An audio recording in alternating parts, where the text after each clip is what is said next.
देवदत्त की, कुमार देवदत्त की, कुमार देवदत्त की, कुमार देवदत्त की। देखना महादेव, देवता चुटकी बजाते ही लक्ष्य भेज देगा। उससे श्रेष्ठ दूसरा धनुर्धर कोई है ही नहीं। हाँ, सुना है। अनुज अमितोधन बता रहे थे, उससे उत्तम कोई नहीं।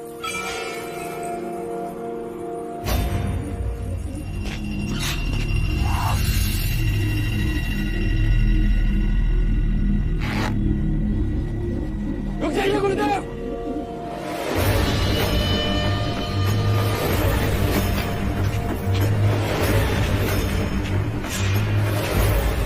क्षमा गुरुदेव, परीक्षा के लिए क्या मूक पक्षियों को लक्ष्य बनाना उचित है? परीक्षा में धनुर्धर की योग्यता को परखना होता है। क्या युवराज के पास कोई और विधि है?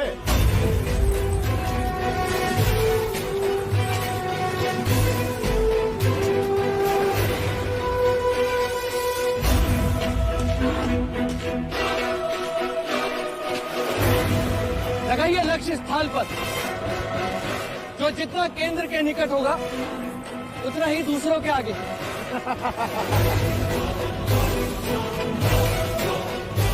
युद्ध में थाल और कटोरों में बाण नहीं चलाते अनुज, रणभूमि में क्षत्रिय जीवन और मृत्यु पे खेलते हैं। अरे यदि उड़ते पक्षियों को नहीं मार सकते तो शत्रु तुम्हें मार देंगे। युद्ध रणभूमि में खेला जाता है जयेश, यहाँ नहीं, और वो भी अनिवार्य हो तब। यहाँ तो केवल परीक्षा के लिए निर्दोष पक्षियों को लक्ष्य बनाया जा रहा है। ये उचित नहीं। उपदेश साधु संत देते हैं, कहते रहे। यहाँ तो केवल परीक्षा दी जाती है, भीरुता के व्यर्थ कारण नहीं। कुमार देवदत्त सत्य कह रहे हैं, होने वाले सम्राट को लक्ष्य का छोप देगा।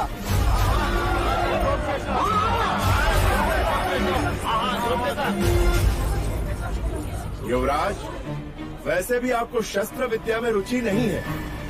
हम आपकी परीक्षा बाद में लेंगे।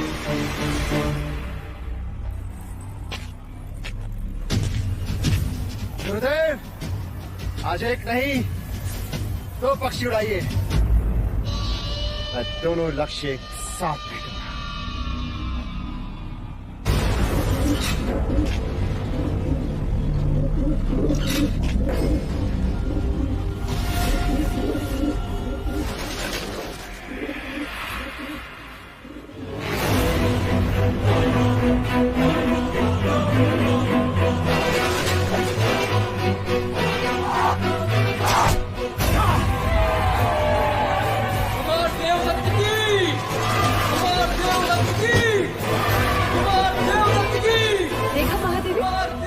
मैंने कहा था ना, देवदत्त से बड़ा धनुर्धर कोई है ही नहीं। देवदत्त की, कुमार देवदत्त की, कुमार देवदत्त की, कुमार देवदत्त की, कुमार देवदत्त की, कुमार देवदत्त की, कुमार देवदत्त की।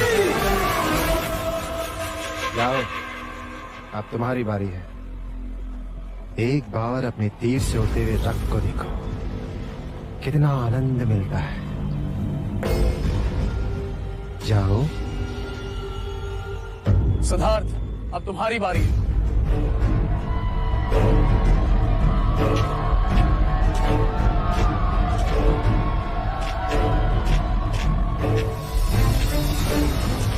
क्षमा करें गुरुदेव, मैं ये परीक्षा नहीं दे सकता। तो ठीक है गुरुदेव, परीक्षा समाप्त हुई। मुझे सर्वश्रेष्ठ घोषित किया जाए। जी गुरुदेव, आप ज्येष्ठा को सर्वश्रेष्ठ घोषित कर दें। मैं पक्षियों को नहीं मार सकता। सिद्धार्थ, तुम्हें परीक्षा देनी होगी, ये मेरा आदेश है। गुरुदेव, आप मेरी यही परीक्षा लेना चाहते हैं ना, कि मैं धनुर्विद्या में निपुण हूँ कि नहीं? तो लक्ष्य कोई दूसरा भी हो सकता है। हो सकता है। हाँ, हो सकता है, लेकिन लक्ष्य उतना ही कठिन होना चाहिए जितने ये उड़ते हुए पंछी।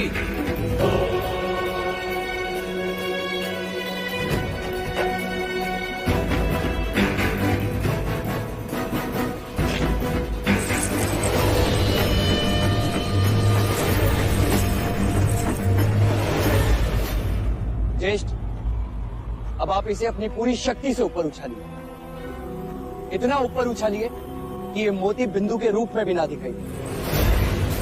क्यों अपना उपहास कराने पे चले हो?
युवराज स्नान कर रहे हैं कुमार।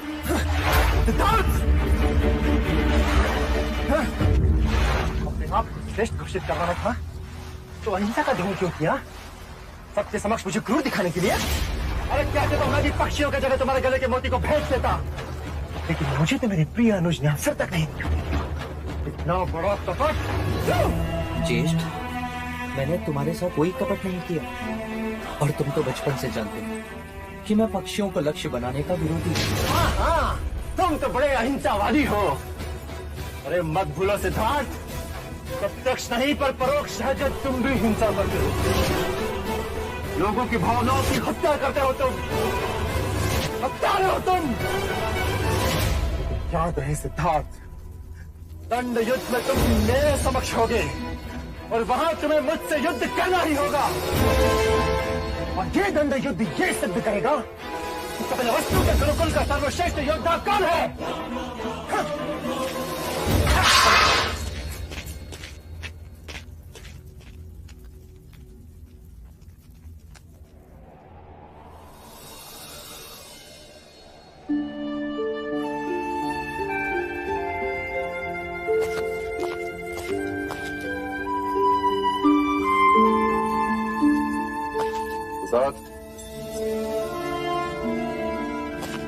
आप मुझे बुला लिया होता? मुझे लगा तुम दंड युद्ध के लिए अभ्यास कर रहे हो, परंतु तुम यहाँ तो चित्र निकाल रहे हो।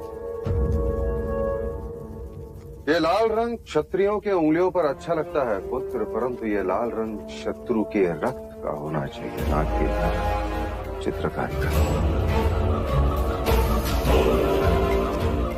तुम्हारे गुरुजनों ने गुरुकुल में तुम्हें गीता का ज्ञान तो दिया ही हो,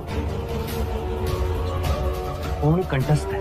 केवल कंठस्थ करने से क्या लाभ होगा जब तक उसमें कहे गए क्षत्रिय कर्म के उपदेशों का पालन न किया जाए। मैं कुछ समझा नहीं।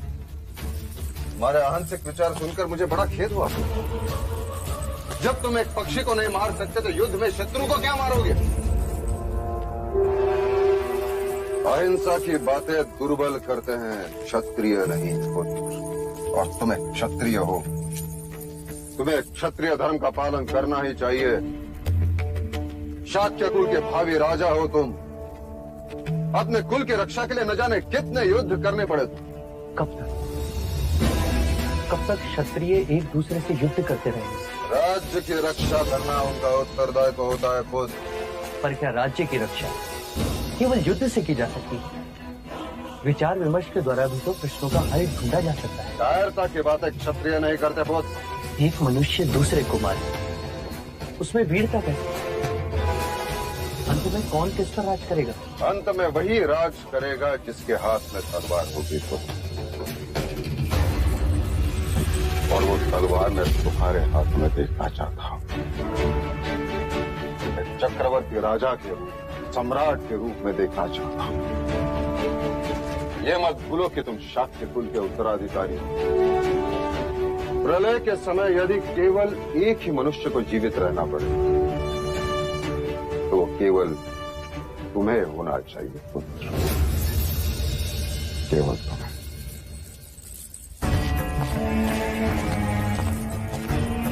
मैं गीता के उपदेश को समझता हूँ पिताजी, पर युद्ध के लिए कृष्ण का विराट स्वरूप आज भी मेरे लिए एक प्रश्न है।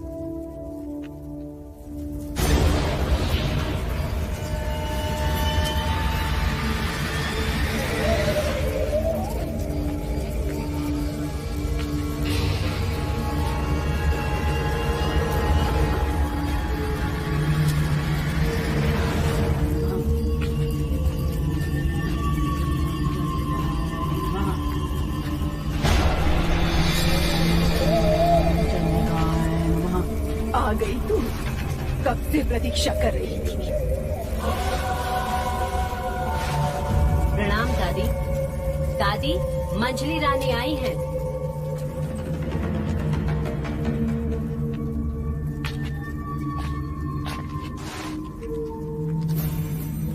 वो मेरा पुत्र। तेरा पुत्र हर समय क्रोध होता है, इसीलिए सब कुछ खोता है। जानती हूँ, इसीलिए यहाँ आई। कल अंतिम दंड होगा। मैं चाहती हूँ कि ये कील उठा ले। जिससे भी वो युद्ध करने वाला है उसके दंड में ये कील ठोक देना। वो कभी भी तेरे पुत्र पर प्रहार नहीं कर सकेगा।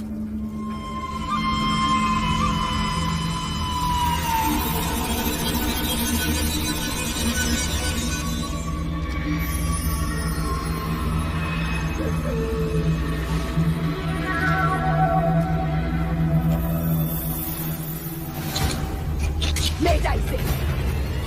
देने वाली तो तू क्या देगी?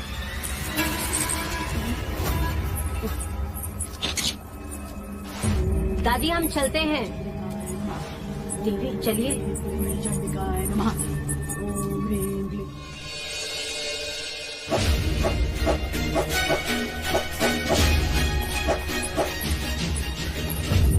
देवदत्त,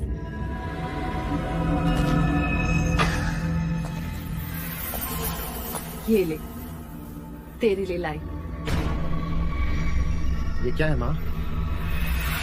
विजय। एक माँ अपने पुत्र के लिए विजय लेकर आई है। अब सिद्धार्थ कभी भी तुझे दंड युद्ध में पराजित नहीं कर सकता। मैं कुछ समझा नहीं माँ। ये तुझे सिद्धार्थ के दंड में ठोकनी है। फिर देखना, वो तुझ पे प्रहार ही नहीं कर पाएगा। हो गई ना तेरी जीत निश्चित?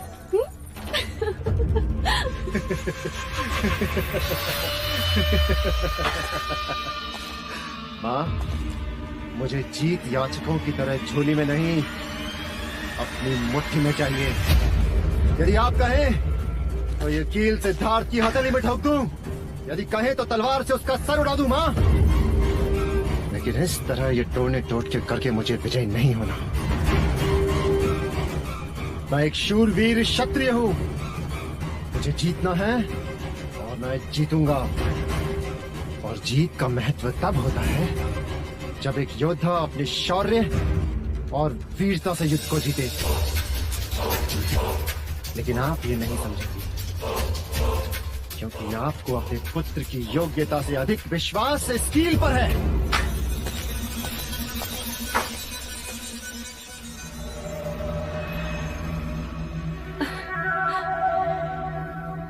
नादान कहेगा। अब चाहे कुछ भी हो जाए बेटा, विजय का मुकुट तो तेरे ही सर होगा। यशस्वी भव क्षत्रिय।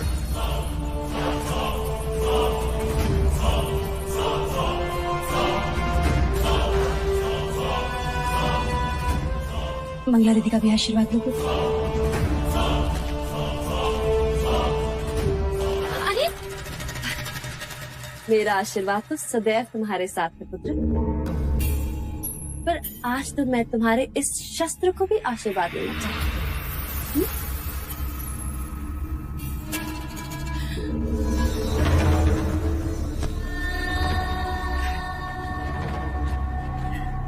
ईश्वर करे तुम्हारे शस्त्र को किसी की अशुभ दृष्टि ना।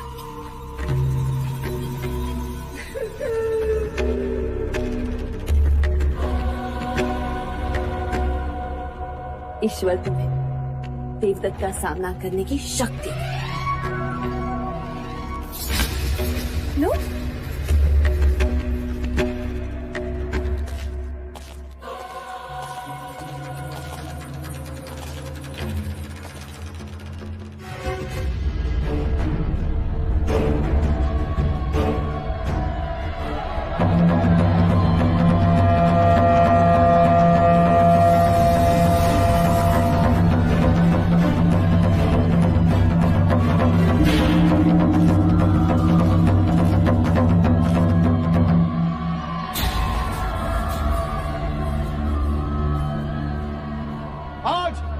परीक्षा का अंतिम चरण ये निश्चित करेगा कि कपिलवस्तु के गुरुकुल का सर्वश्रेष्ठ योद्धा कौन है।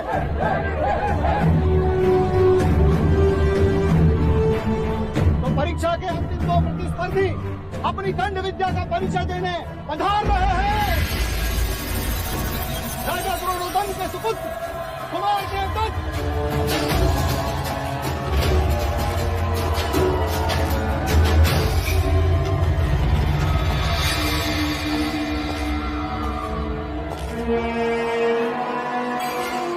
और महाराज शुद्धोधन के सुपुत्र और कपिलवस्तु के भावी सम्राट युवराज सिद्धार्थ दाता।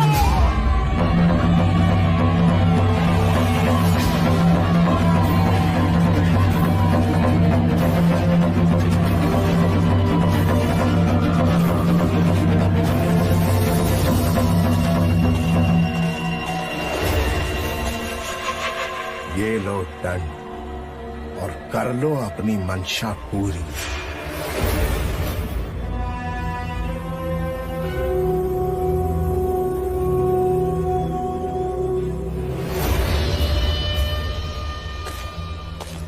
आज ये प्रमाणित कर दो कि तुम्हारे दंड और कृष्ण के सुदर्शन में कोई भेद नहीं। वो जब भी चला शक्ति के लिए चला। आज तुम्हारा ये दंड भी चलेगा तो शक्ति के लिए, अपने माता पिता की प्रसन्नता के लिए, अपनी प्रजा का विश्वास जीतने के लिए। जाओ विजयी।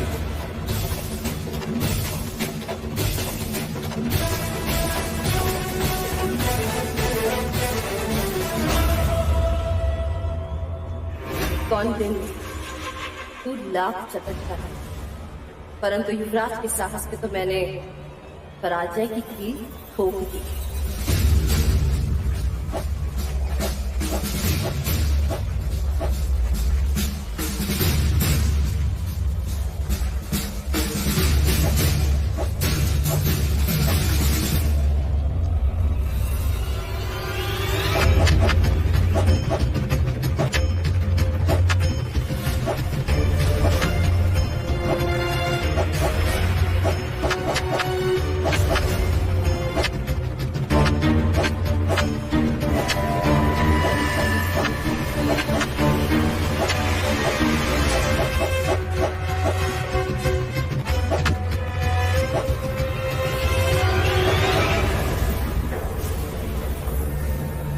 ये तुम्हारे युवराज प्रतिवार क्यों नहीं कर रहे?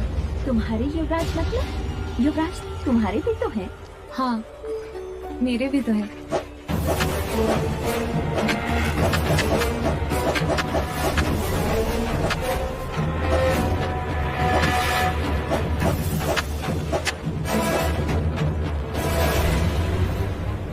तो मुझ पे प्रहार क्यों नहीं करते सिद्धार्थ? तुम जानते हो ज्येष्ठ, मैं तुम पर प्रहार नहीं कर सकता। मान सम्मान का तुम्हारा ये प्रपंच मैं समझता हूँ सिद्धार्थ, परंतु आज तुम्हें मुझसे युद्ध करना ही होगा। प्रहार करो मुझ पे सिद्धार्थ!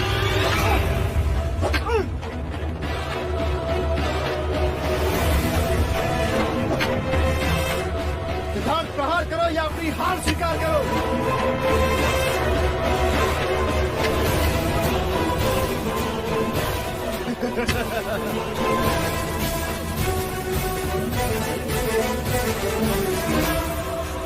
क्या कर रहे हो तुम?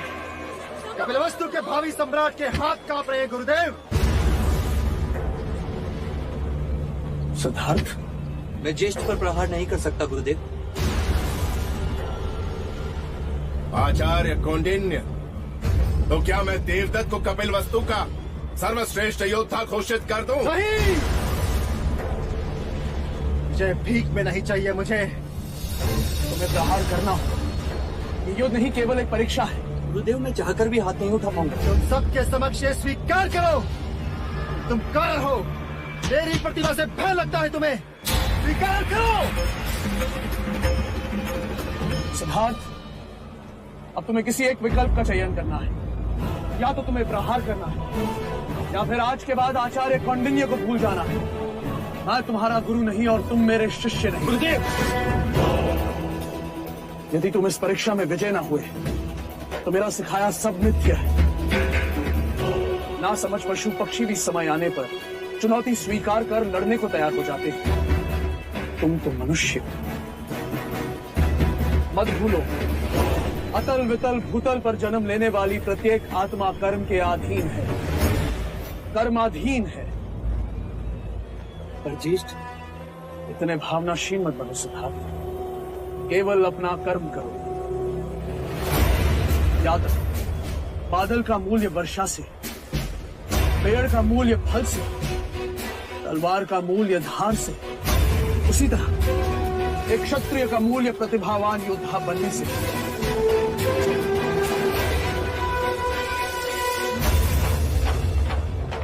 सिद्धार्थ, मैं जा रहा हूं। यदि मुझे रोकना चाहते हो तो युद्ध करो।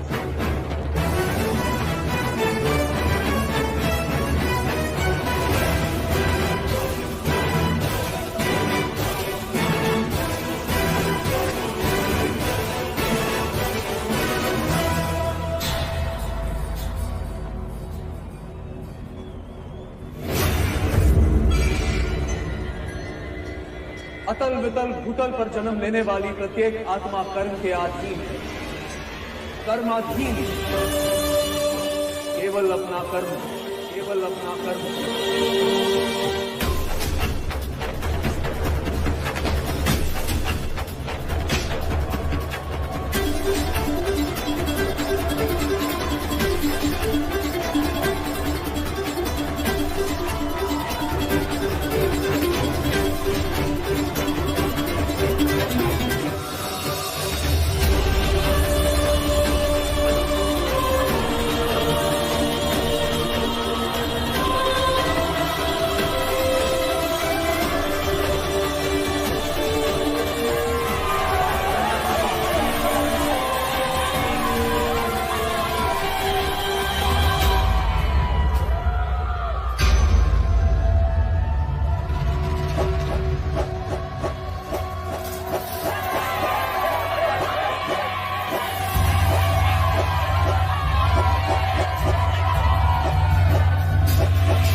ये प्रहार मैं अपने लिए नहीं, गुरु आज्ञा से कर रहा हूं।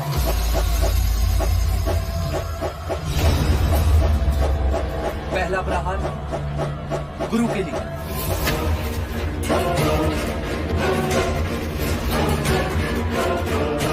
दूसरा माता पिता की अपेक्षा के लिए,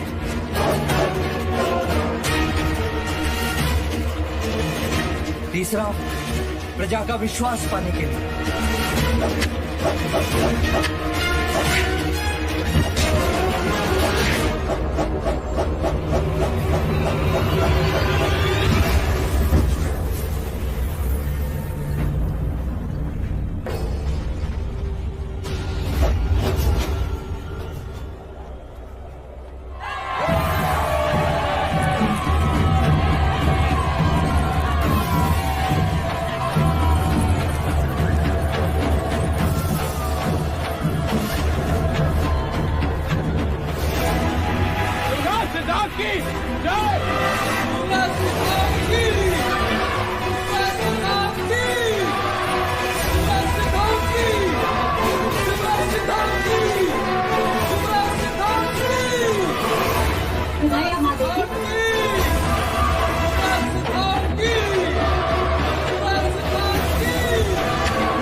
पालन करो।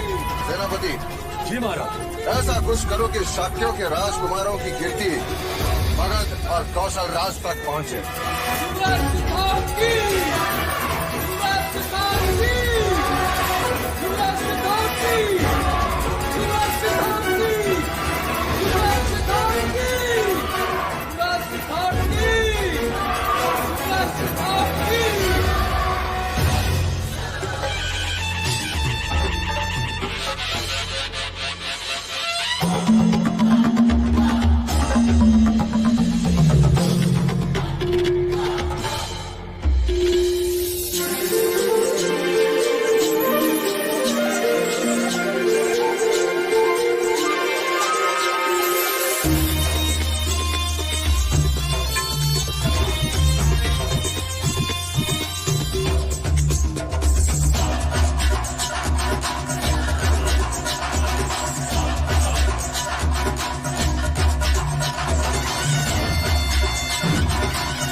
तुम बांसुरी कितनी अच्छी बजाते हो। तुम्हारे नृत्य ने प्रेरित किया।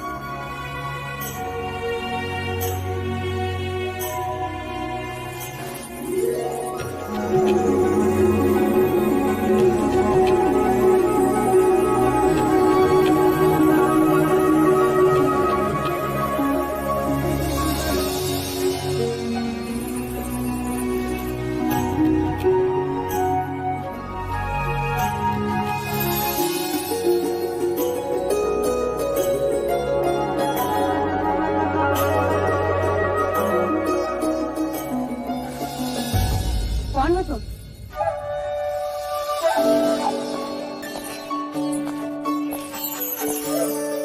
क्या इस प्रश्न के उत्तर में मैं आपसे एक प्रश्न कर सकती हूँ महादेवी? मैं आपको क्या कहकर पुकारूं? मामी या बुआ? यशोधरा, यशोधरा,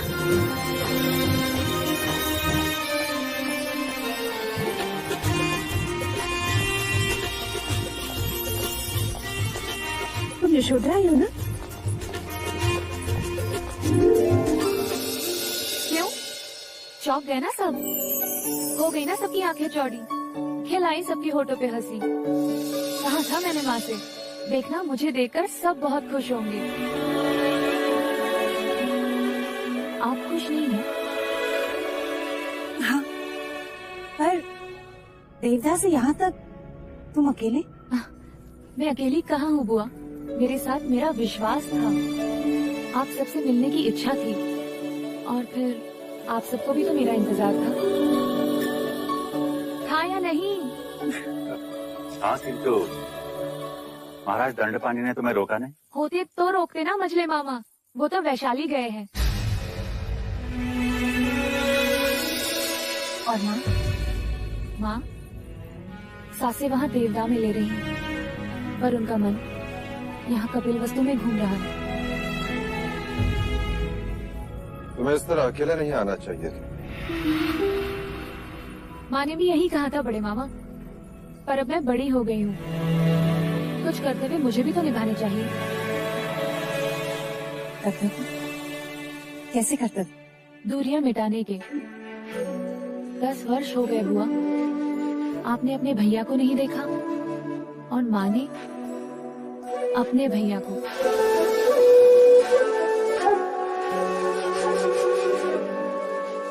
तुम्हारे रूप में मुझे अमिता दिखाई दे रही है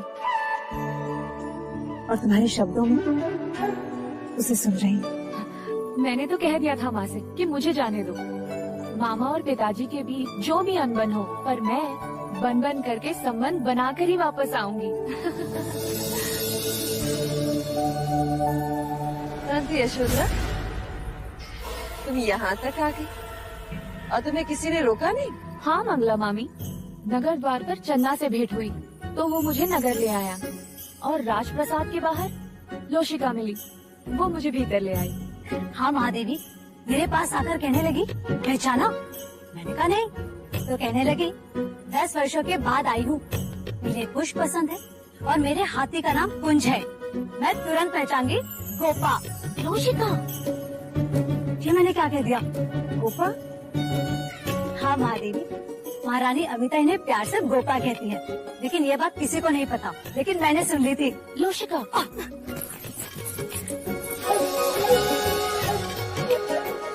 गोपा, अच्छा ना, कपिल वस्तु में तुम्हारा स्वागत है गोपा।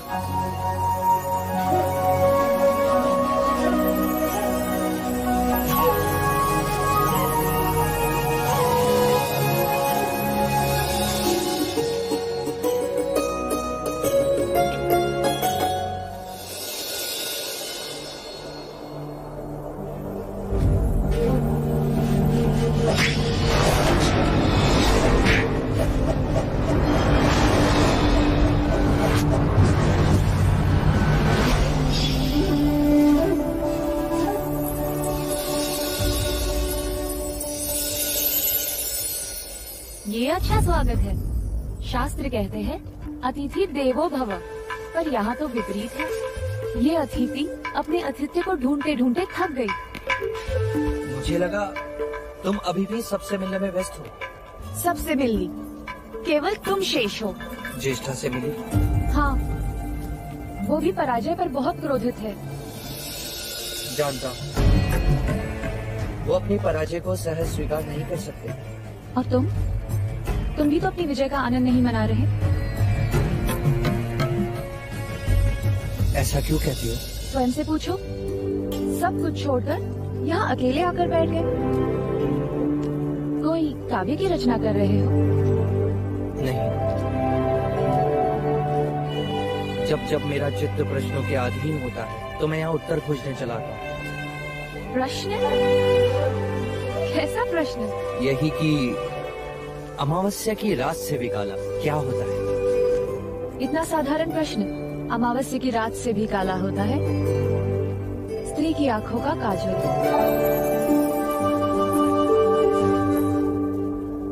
देखो,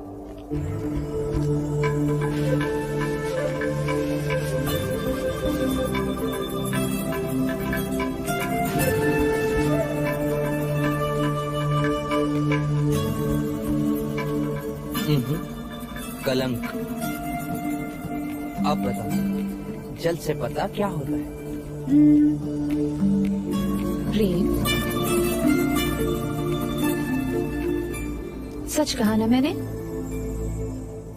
ज्ञान। जल से पता ज्ञान होता है यशोधरा। अब एक प्रश्न मैं करूं? हाँ हाँ, पूछो ना। तुम केवल अच्छी बांसुरी बजाते हो या सिखा भी सकते हो? तुम चाहो तो सिखा भी सकते हो। कहते हैं ज्ञान और खुशियाँ बांटने से बढ़ती हैं यशोधरा। गोपा, गोपा अच्छा नाम है ना? पहले एक सुर सीखी, केवल फूको, इस तरह।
आज मानो लग रहा है कि यज्ञ सफल हुआ। आज कपिल वस्तु की आंखों में मैंने भावी सम्राट की छवि देख ली। प्रजा, तथास्तु। सच, आज का दिन बहुत ही शुभ है।